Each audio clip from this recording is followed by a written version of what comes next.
You know, a lot of international riders have ridden over, you know, obstacles and constructions, and when I saw this one being built, it was like, no ways, man, how sick would that be to ride over this thing? And honestly, never thought it would be possible, you know. It's just, you know, what are the chances of that ever being allowed, number one, and number two, what are the chances of actually making it? So, you know, it really just started out as a dream, and, you know, every single time I drove past this thing, I just said, man, I've got to ride over that thing one day, and, you know, here we are, and we're about to do it, so I'm amped.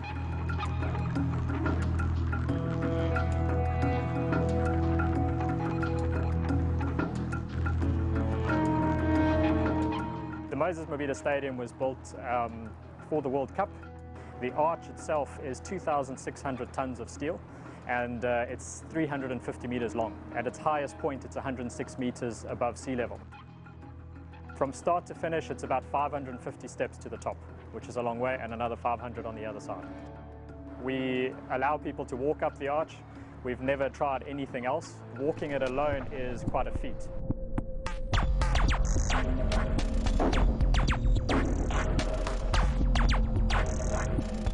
The most amount of stairs I've ever ridden up is 20 stairs, you know, and now to do 550, the sheer volume and the magnitude of it is just astronomical.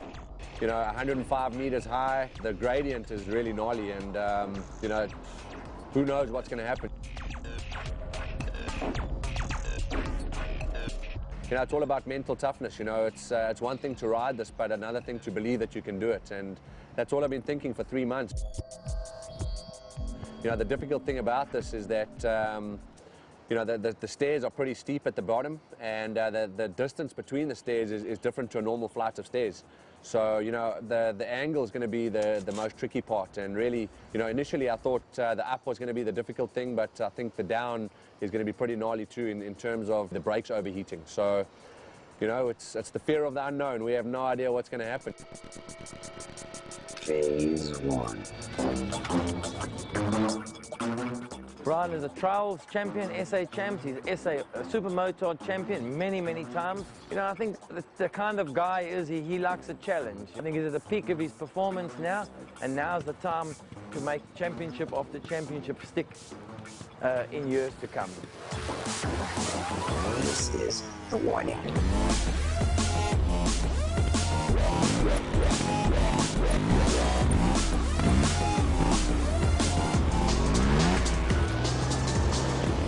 It's really going to be trial and error. As I hit it, I've got to hit it at hopefully the right speed, you know, hopefully the right gear, put my body in the correct position and just move around as we go. You know, it's a long way to go, so I'm not too worried about the actual structure. I'm more worried about what the bike's going to do, you know. We have no idea.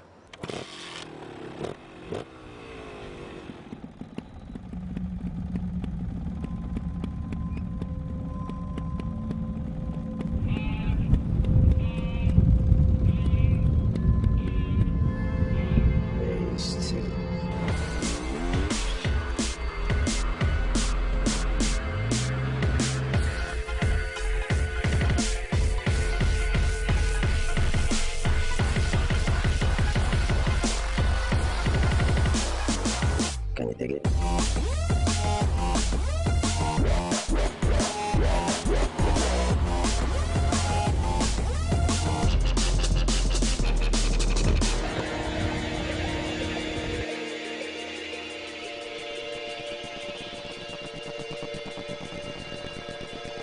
Phase 3.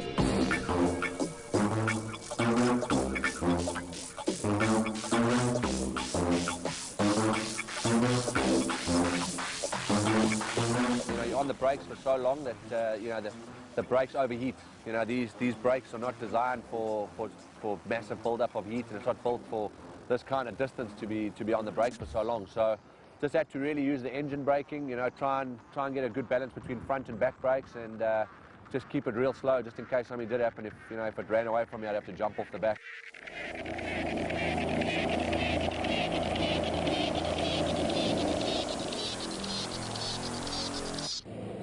This is the warning.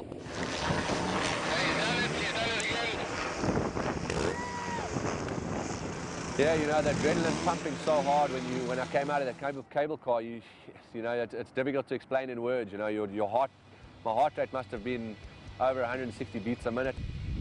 It was really tough in terms of you know, just staying mentally strong the whole way up, just because it's just so long and so far, and you know, the front wheel wants to keep lifting up all the time, and you know, the jolting, the consistent jolting the whole way up, you know, definitely throws you off.